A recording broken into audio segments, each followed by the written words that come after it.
Okay, we are live. Oh my gosh. Yay! I am celebrating. I'm being a total dark because um this is the first live stream podcast of We the Unruly. Lisa Condon is my first guest, and this is very intentional because Lisa is one of the very first people, like I think you were number 2, that I shared my dream about We the Unruly. So, welcome everyone. Welcome to the inaugural, one of many to come. But also, Lisa, welcome. Jen, I'm so I'm so excited. excited we're here. Yay! Oh my gosh. Yes, I'm thrilled to be the first. Are you kidding me? Yeah. Yes, I'm so honored. Thank Why are you. you honored? You can give me fluff me up. Oh my gosh. Well, because I remember like the initial conversation of just the look on your face when you started telling me about We the Unruly and Mm, just what it meant to you and what this stood for from your heart. I mean, this is your heart's work. it is. And It's like and laid so, bare. oh, girl, I have been there for that journey with you and watching all the ebbs and flows. Oh boy, I got goosebumps. And you just continuing to just put it out into the world, putting out into the world. And you're like, oh wait, you think that's unruly? Let me strip this off and do the next unruly thing. And so it just the blossoming of all of this is oh, I'm just so happy to be a part of it, Jen. So happy.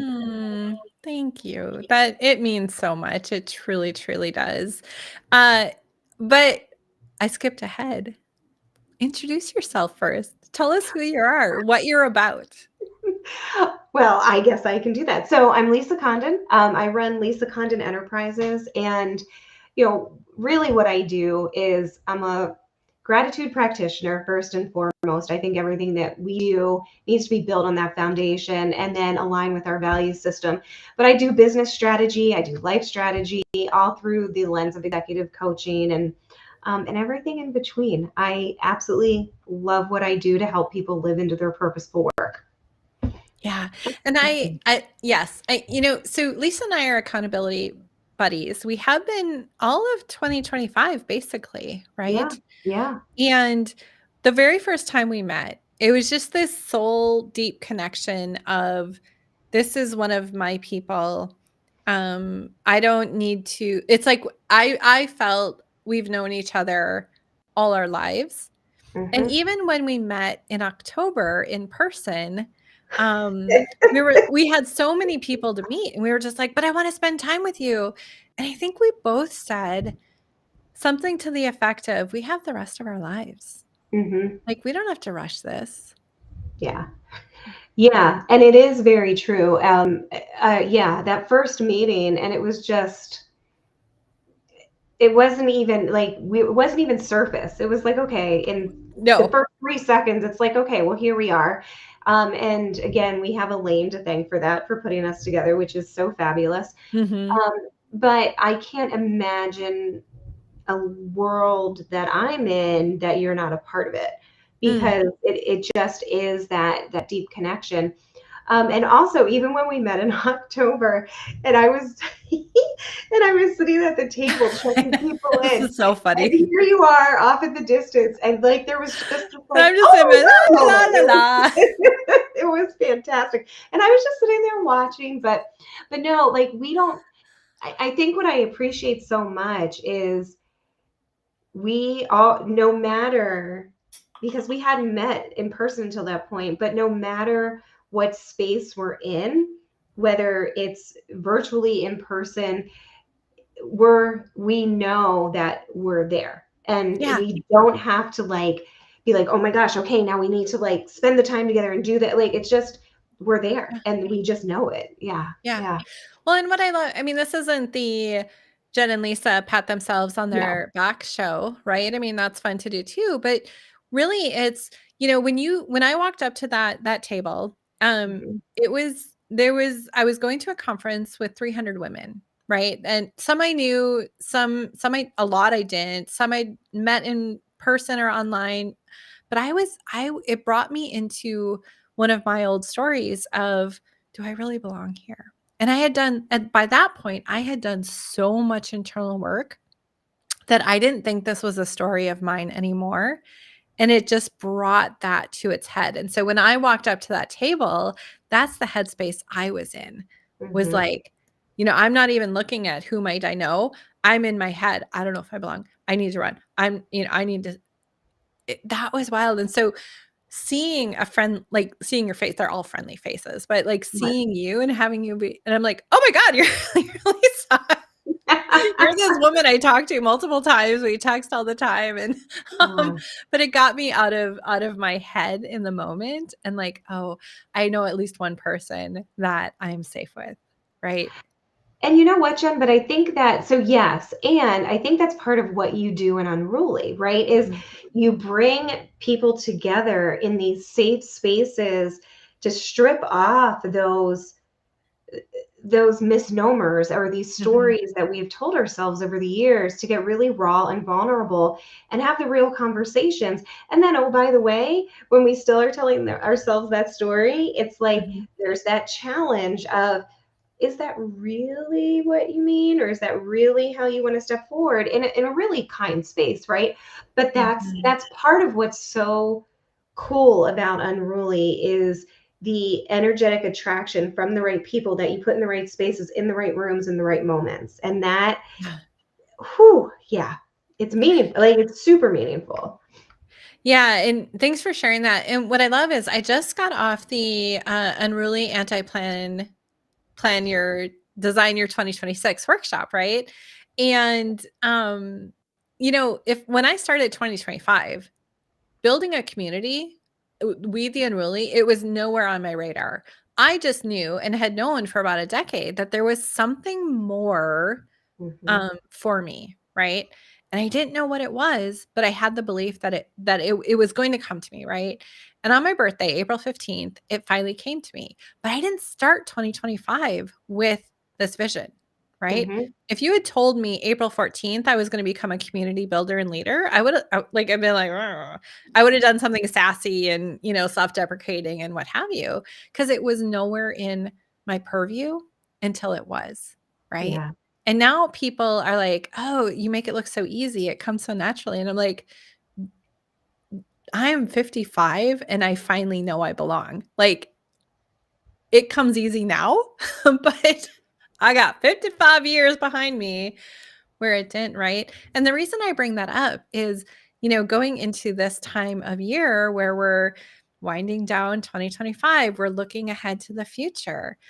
All the goal setting and planning that we're doing, I just encourage people to leave room for the magic, the Hmm. adventure, the experimentation, the curiosity, the whims, the taps on the shoulder that you can no longer ignore.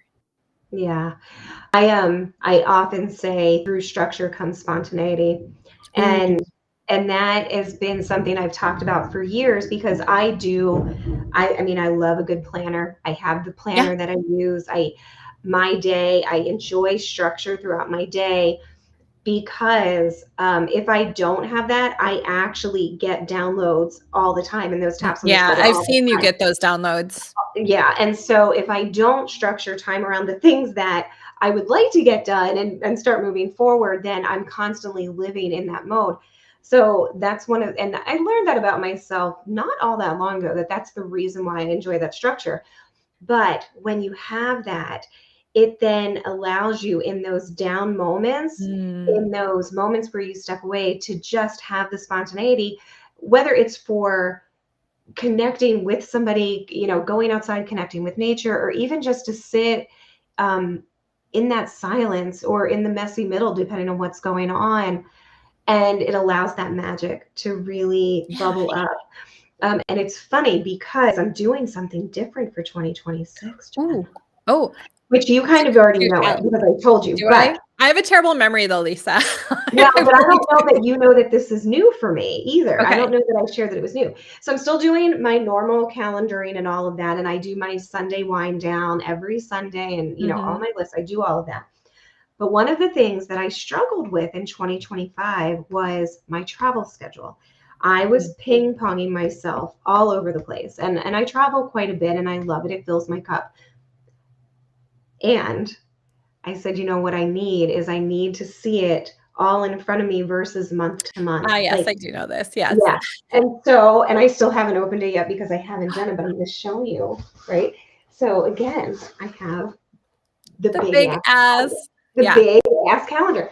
But to be able to see it, but I have to tell you, my spidey sense is telling me I'm not going to build any more travel than what's already on my books for next Mm. year intentionally, or go after anything, so that it allows exactly what you're talking about. It Yeah. allows magic to kind of happen, and something will pop up. It always does, but I don't, I feel, again, I have to do it, but I feel like I'm going to be good. And yeah, but you have to allow for it to happen.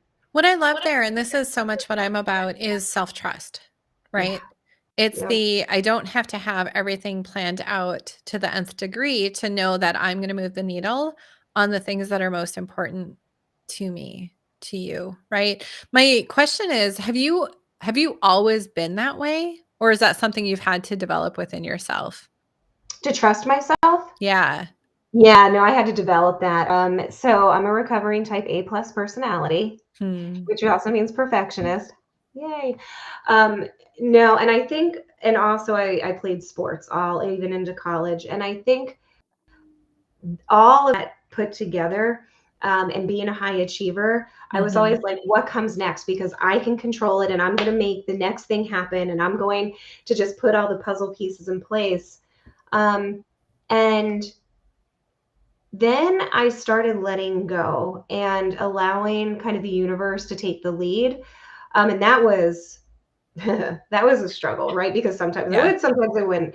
But the more I started seeing and actually feeling when I didn't try, I just Mm. let things flow in their own timing, the easier things became. And the right things came to me in the right moments when I Mhm. was ready for them. And quite frankly, I have my husband to thank for that, because my husband lives very much in the now and in these Mm, moments. mhm. And I was always like a goal setter and what's next and all of those things. And while there are still things I want to accomplish, it is Mhm. so different. And it's more about impact and Yeah. influence and engagement. And it's not about really anything else. And so, yeah, I am now at the point truly where I'm just like, I'm just sitting back and I'm here for the ride. Yeah. And the people I get to impact along the way and the people that get to impact me along the way, what a freaking gift. What a Mm, gift that mhm. is. Yeah. Absolutely. When I always hated the words high achiever and ambitious, right? Mm, I have a corporate background, 30 plus years. And we're supposed to be ambitious and high achievers mhm, and climb the ladder. And that just never motivated me. It never that it I didn't want that for myself, right? So I'm like, yeah, I make good money, but I'm not ambitious. And to me, again, I was making it mean a very specific thing. mm, Ambition means climbing the ladder, becoming an executive, blah, blah, blah, blah, blah. And I carried that until maybe last year. And mhm, I'm not exactly sure what shifted, but it was oh, people, they're like, You get so much done. Like, you're doing these big things. And, da, da, da." And finally, I'm like, okay, I am ambitious, but it's from the lens of what impact am I here to make? Right? mhm. What is the quality of my life? Because I got to tell you, I protect the quality of my life above almost anything else. Right. But now, like, thinking of myself as a high achieving, ambitious woman through that lens, I'm like, yeah, absolutely. But here's Mm, why I bring it up too, is because for me, the definitions that each of us use for these words, that's why it matters so much, right? yeah. Yeah, it does. And the misnomers that we've been told over the years and the stories we've been told over the years. Ambition is not a word that's ever been kind of triggering for me, but Yeah. success is, and successful is. Ooh, And interesting. yeah, and the definition around what that meant, which for me was climbing the ladder, like what you're Yeah. talking about, that Yeah. was how success was defined. And where I Mhm. grew up, there was this kind of order of things that you had to do in this particular order, especially being a woman, right? It was, Yep. you grow up, you find a job, you fall in love, you get married, you buy a house. Oh, by the way, you have kids. And then while you're doing this in parallel, you're moving up the corporate ladder. Then you buy a bigger house, then you buy a beach house, like all of these different things. And, I bucked that system like tenfold. And at the same time, society, and I'll say society, really was out there trying to define what success was for us in all aspects of life. And the reality is success is about joy. Yeah. And it's about being fulfilled and living beautifully, messy, authentically. Because who the hell all wants to be the same, right? Like the uniqueness is where it's delicious. So, but I've had to change a lot of definitions of vernacular over the years. I've had to really align with who I am. And on top of that too, Jen, it's allowing others the grace and space to have their own definitions. Yes. And that's hard. That is really difficult. But when you do, it just, again, it goes back to the magic flowing. Yeah. Yeah. So I love Heather's comment. Love the narrative changes and success is about joy. Yes, absolutely. We'll pop that on. Success is about joy, right? And within the Unruly Collective, a couple of months ago, we did a workshop on creating your definition of success. And coming from a corporate background, right, with much the same definition that I've had to redefine for myself over the years, I didn't think anything of that this might be like a trigger for people, right? The word success.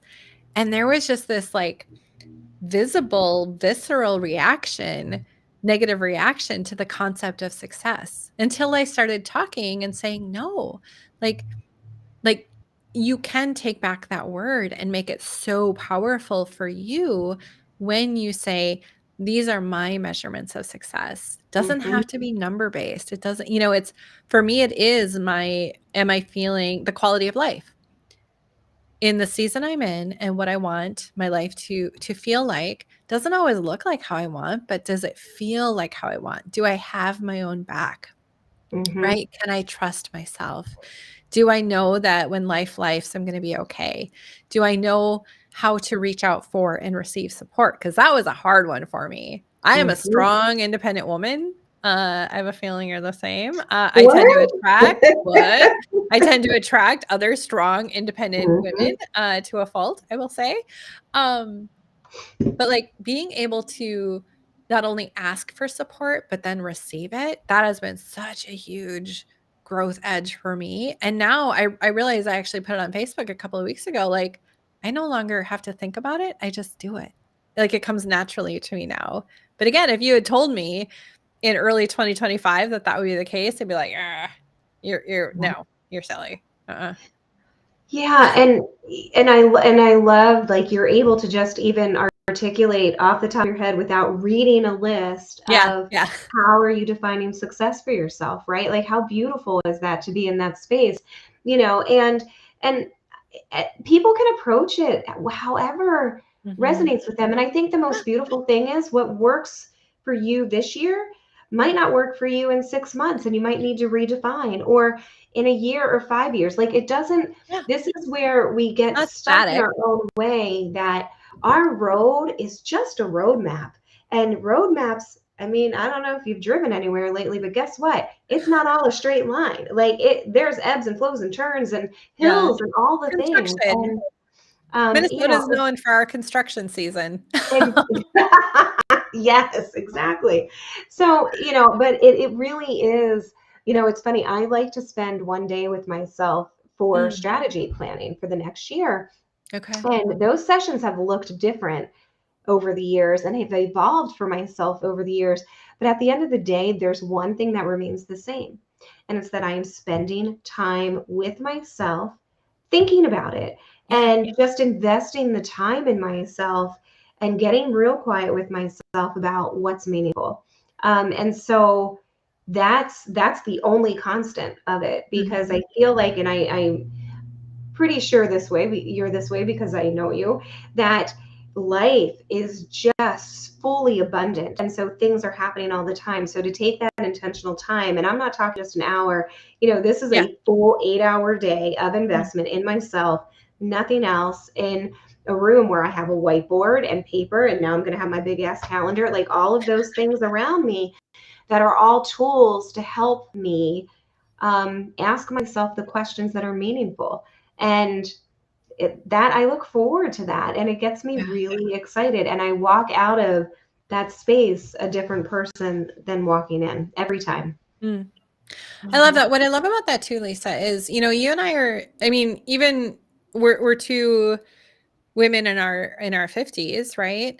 But I have a corporate job and a business. You have a business, and I have children. I think you have cats and dogs. I have one of each, yes. Okay. Right. But my point is, even though we're similar, we still have different capacity, right? As does anyone else. And so, why I'm bringing this up is I think of, someone listening in who's like, oh, a whole day. It's like, that is the season that Lisa is in, right? It's maybe the season I'm in that I can spend that. But even if you only do have the 1 hour, the 4 hours, the point is the intentional, meaningful, inquiry into who am I, what am I about, what am I here to do, and how do I move the needle on that? Oh, there's no doubt. Even when I worked my corporate job, I did this, and I took a day off and did this for myself because I knew, and it takes me time to get into that headspace. So like the first hour and a half is about me wanting to do every single thing in the world other than focusing on me. Oh, Heather, I'll answer that question in a second. And by the way, thanks for calling us queens, girl. But it's also, I just have learned that's what I need. But with, it's so funny. My crown is usually sitting here and it's back on that shelf right now. But with my clients, every year, like we go into a 2-hour session and we schedule that out with, no matter what type of client it is, we carve that 2 hours out because it's about them. And so where do you start setting the time aside for yourself? And that's exactly it. But so there's no question there, but I do want to say something about that. Is a couple of things to note about yourself is identifying, are you more of a morning person, afternoon, or evening person where your mind is thinking the best? And then, are you a morning, afternoon, or evening person where your heart is thinking the best? And then where do the two of those meet in the middle? And that is your perfect optimal time to be having these conversations with yourself. The second thing that I will suggest is, don't laugh at me, but I'm telling you, tape, record, because I don't know if you're anything like me, sometimes just words will come out of your mouth, not necessarily talking to yourself, but like you might say things out loud.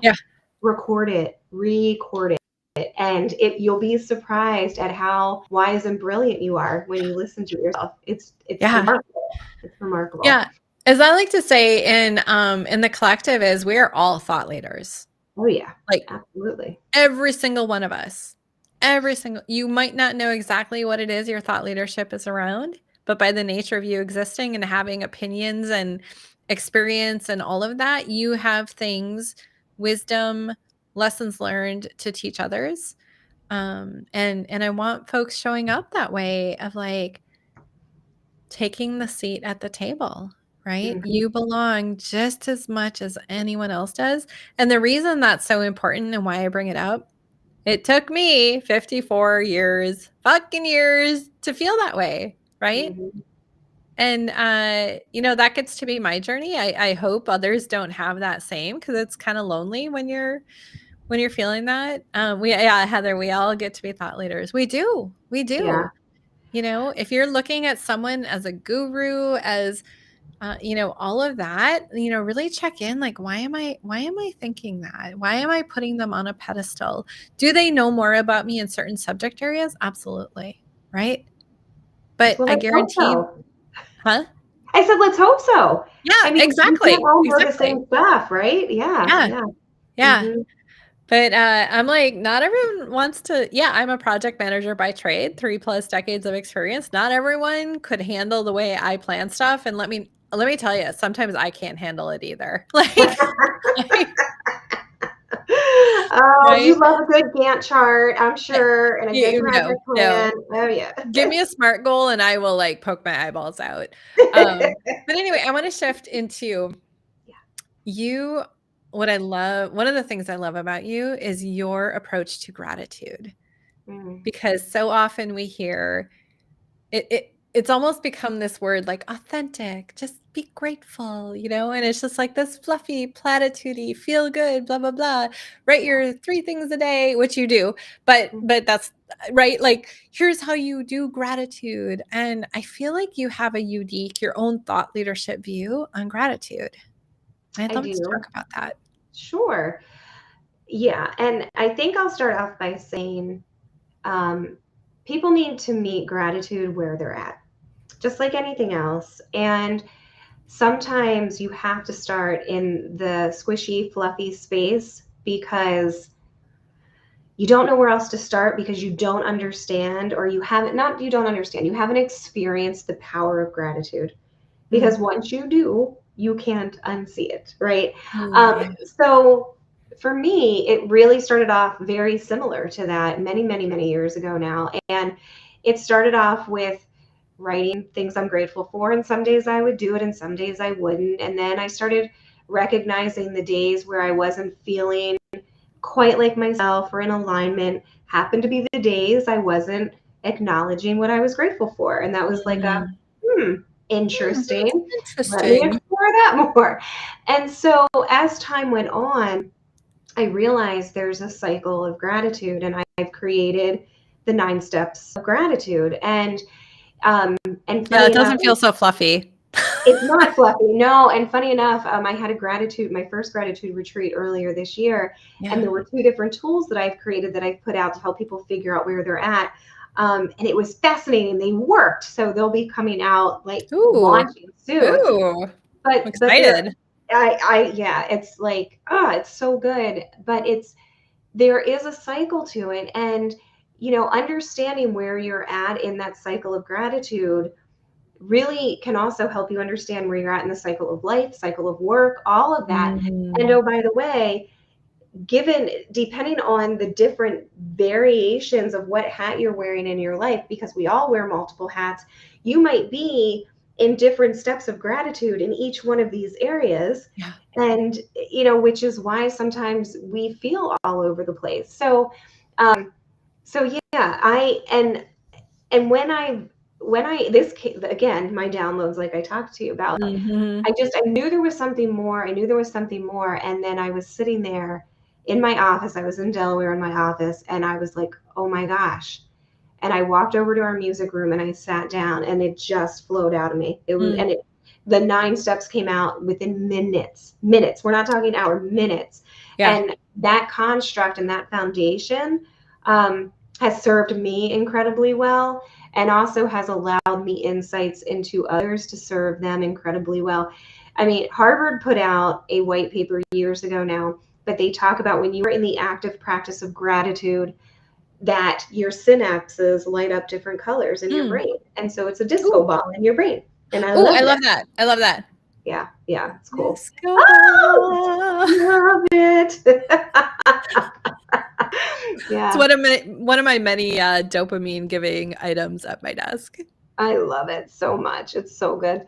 So, yeah, and again, I feel like gratitude, number one, I'm glad people talk about gratitude because Yeah, gratitude is the absolutely. catalyst for joy.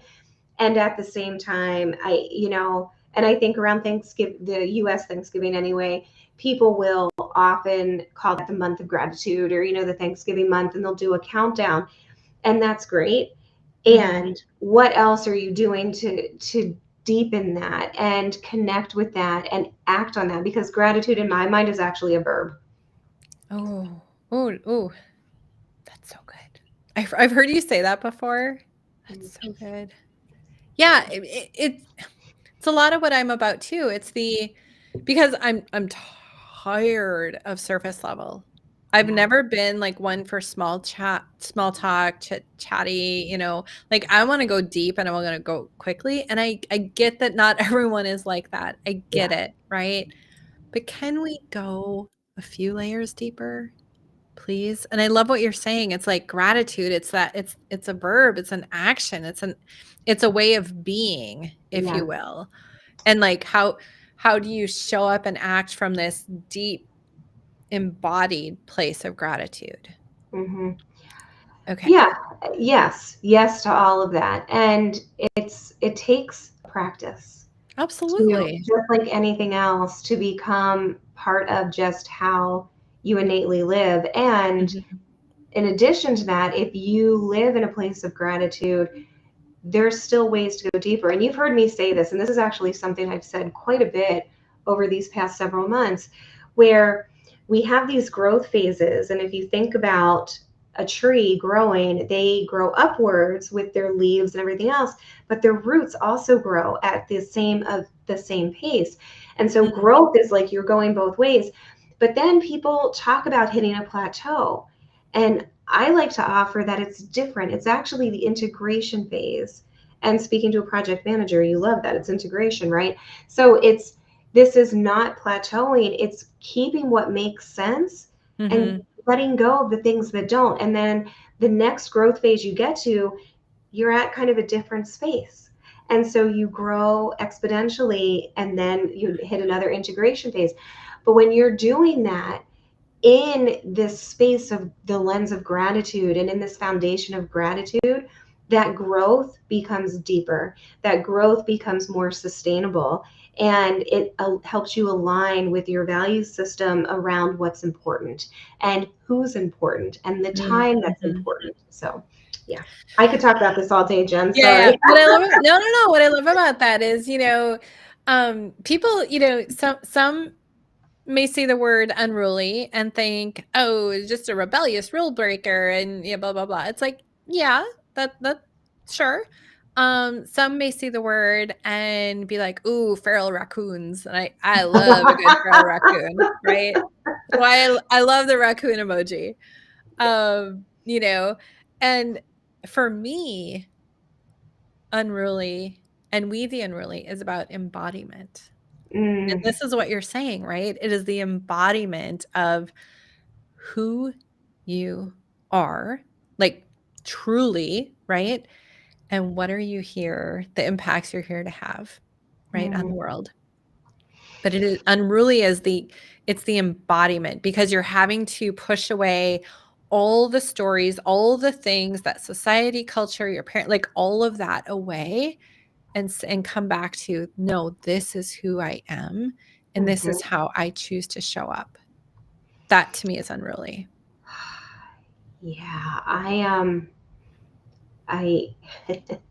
so there's two things. One, um, I see unruly in all that, everything that you just said. I agree with, and I just see it as The being feral true. raccoon part. The feral raccoon part, right? Especially the drunk raccoon that they Oh, found yeah. in that like Yeah. more recently. Yeah. Yeah. But Oh, my yeah, even, totally but just unruly. I see it as just authenticity and being Mm. really raw and vulnerable. But I'm also chuckling because I like to have a theme word for the year, Mhm. and I there's different ways that I try to figure out what it is, and I'm not even joking. Every single way that I look to it is pointing to the word embody for 2026. What? I'm not even kidding you. So I'm sitting You're here, I was like, like, "You're kidding me. This is insane." we are So, mind melding. whether or not that's where I choose to stay with it, but Yeah. like sometimes you can't ignore when it's like, Yeah. here it is, here's the word Yeah. in neon lights. But it really, I love the word unruly because it can mean so many different things to the people that need to hear it. Yeah. Yeah. Yeah. I love that. Thank you. So with that, let's talk unruly. I would love to know a spicy rant and or a platitude that you are just so over. Oh God, what am I not over? Like, what is a hill that Lisa Condon, as you sit here today, like you are willing to die on? Like, okay, I guess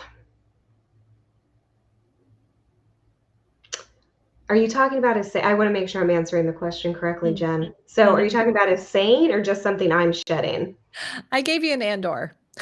Um, do you have a spicy rant, a current spicy rant?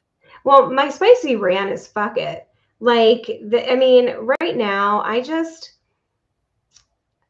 truly am in the season of my life where I just want to do the things. Mm, And I want to do the things that are meaningful in the way that I want to do them and choose to do them. mhm. And people are either going to be along for that ride or they're not. And I Yes. don't have time for and it's not that I wish anybody ill will. And it's not even that I'll necessarily kick people out of my life, but I Mhm. will move them to an outer rung. And I've always been good at doing that, but I'm even more selfish about that right now because there are other things that I want to be spending my time, energy, and capacity on. I love that. Yeah. Um, that makes me think of, oh my gosh, I had a question. Hello, ADHD brain. Oh, here we go. I know that's a common thing, common-ish when women reach their 50s. Do you think that's available to younger women? Like if you were to go back to like 35-year-old Lisa. Yeah, I was the same then. Like Yeah. that, yeah, no, I do, but I think Yeah, I it's don't also put age to it either. I was just yeah, curious. I think it's circumstantial though. I think Mhm. it's about what you've experienced in your life that helps you see those moments. Yeah. And taking like by the time I was in my mid 30s, both of my parents were gone and they had both Mm, passed away very quickly from symptom to death, 5 weeks each. And mhm. so when you are catapulted into situations where time there are time constraints, right? And Yeah. like and that's just like one thing that happened over, the course of time, the course of the years, but I think that experience was really eye-opening for me along with some stuff that happened in the corporate space. So I think it's just a readiness factor and the Mhm. universe decides when you're ready. You Mm, don't. I love Universe that. does. Yeah. I love that. Well, and I ask that because, I see all these things on TikTok, like, oh, I'm in my 50s club. And it reminds me of like the broad strokes that we paint, right? Yeah. And I, Yeah. I get it. I get it. But also, I do feel like these things that we admire, these traits that we admire of people, like, yes, it's a wisdom and experience and age, but it's also available to you if you choose it, which goes back to the embodiment, right? You Yeah. get to choose who you are, right? Like that's the one thing you can control is how you show up. It doesn't mean that life isn't lifing around you and life isn't being particularly shitty and all of those things, but be good with how you're showing up. Mm-hmm. That's what I want for people. Yeah. Oh, I'm gonna say one other thing, and it's gonna be Yeah. really controversial. Please bring it. So I also believe, and I hear this a lot, and probably because of, I'm 51, so I'm sure it's age of who I'm surrounding myself with. But a lot of women tend to align the fact that they step into their authentic selves to menopause or perimenopause. Mhm. And I struggle with that. And because number one, like I feel like that is devaluing Mm. themselves. Now, could it be a trigger for it? Perhaps, but Yeah. I think it's devaluing like what's been internally with inside of them and getting the courage to finally talk about it or show up in the way that feels aligned and authentic. Um, and on top of that, because somebody is in their 50s, there's also a lot of assumption that others are in that same space. Mm. Like, I'm 51 and I'm not in any of that shit right now. Yeah. Like, but people make those assumptions, and I'm like, Assumption. Yeah. no, like, no, but that's No. cool. Like, You don't know me. so again, it goes back to we're all on the journey in our divine timing. And Mhm. my journey and your journey are nothing alike. And I'm so grateful Yeah. that our roads have connected and now they'll stay interconnected, for this Yeah. lifetime and probably others, right? But Yep. it's and sometimes they come together at a time and then split apart. So, I encourage people to be open to the conversation and to open to putting aside the expectations or the misnomers or the and judgment is there's such a negative connotation with that, but there's always judgments that come out, good, bad, or indifferent. Mm-hmm. Being able to put those aside about others or even about yourself and just be in the space, it's such Mm-hmm. a beautiful, beautiful place to be. Yeah, I love that. So Yeah. here's a platitude that I absolutely hate, and as we're wrapping up, I'll keep this brief. How you do one thing is how you do everything. Oh my I'm God. sorry, Blech. Nancy, but my ADHD does not give me space and grace for that. So I'm calling BS on that wisdom. Yeah. I've never heard that before. Really? How you And do one thing is how I think it comes out of some big leadership institute. probably does. And I probably heard it and ignored Probably it. Like an I old had a white man visceral, came up with it. yeah, right. I'm having a visceral reaction to that. Like, how horrible is that? Like, that's like putting baby in a corner. Are you Yeah, kidding me? Like, yeah. what? What? No, like, Like, no, that's horrible. I would Yeah. not want to be the person. No. So I call No. bullshit. I'm not Yeah. doing it. That is my unruly stance of the day. I fully support you on that, Jen. Yes. God. Yeah. Yeah, Yeah. as Heather says, that wisdom haunts me. It's so bad. It is. And it's toxic. You're basically telling someone, so executive function is, or I can't ever remember if it's function or dysfunction with neurodivergent people. Like there are some days, I will admit it out loud, on live and to be, put into the vault forever. I sometimes struggle with brushing my teeth. That is an executive function or dysfunction of my neurodivergence, right? But my business is taken off. Like if I took that wisdom on, and so many people do, I would be like, I can't do anything because some days I can't even brush my teeth. Wow.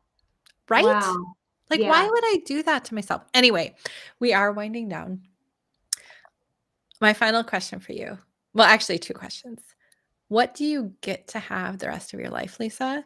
Because you did something bold, brave, unruly for you. Yeah, Heather, we Mm. can't smell your breath. Thanks, Heather. I did brush today, by the way. um. Oh, I get to I get to live my legacy while I'm still alive. Yes, yes, yes, yes. That's what I get to do. And I'm so incredibly grateful for it. Yeah. Mm, teary moment Yeah. because Like that I is didn't such a expect that question. yeah, Ooh, and I didn't. Wow. yeah. Yeah. That is such a big part of what I'm about to, right? With We the Unruly and my loose framework of be, dare, create, Mm, right? What impacts are you here to create? What legacy? And yeah, in the chat, that is beautiful, powerful. Yes. Lisa, mm. thank you for bringing it there. So, with that, where can people find you? What are you excited about? Hi, Amy. So, well, physically, come to Nashville, Tennessee and find me because that's where I moved a year ago for adventure, right? So Yeah. that's huge. But they can find me on my website, lisacondon.com. Super easy. You can email me, lisa@lisacondon.com. Or you can find me on Instagram, which is Lisa Condon Spark. And I love to connect with people. So reach out, let's schedule some time and hang out. So, Yeah. Um, yes, and we will have all of that in the show notes. But Lisa, this was wonderful. So this is a new full transparency. This is a new tool that I'm using to do this stream. So I'm going to go to my next scene, which is join us inside the Unruly Collective. It starts at $9 a month. I'm also getting better at selling. You're so unruly, Jen. Oh my gosh. Sorry. I'm like, I don't know. Okay, I'm gonna click this button. But no, this is the sort of conversations, the depth that folks inside come. So if you loved this, love this sort of conversation, this sort of depth, and paradigm shifting, like thought provoking conversation, I'd love to have you in. But with that, thank you, Lisa, for being my very first guest. Thank you for those who tuned in live. I'm experimenting with this. I don't know if, I reserved the right to change my mind on this, but it was something that I was like, I want to experiment with this. So I went with that nudge. And I just thank you so much for being here and those that tuned in. And if you're listening to the replay on your podcast app of choice, thank you so much. And with that, we will end. Thank you, I have to Jen. figure out how to end the stream. Thank you.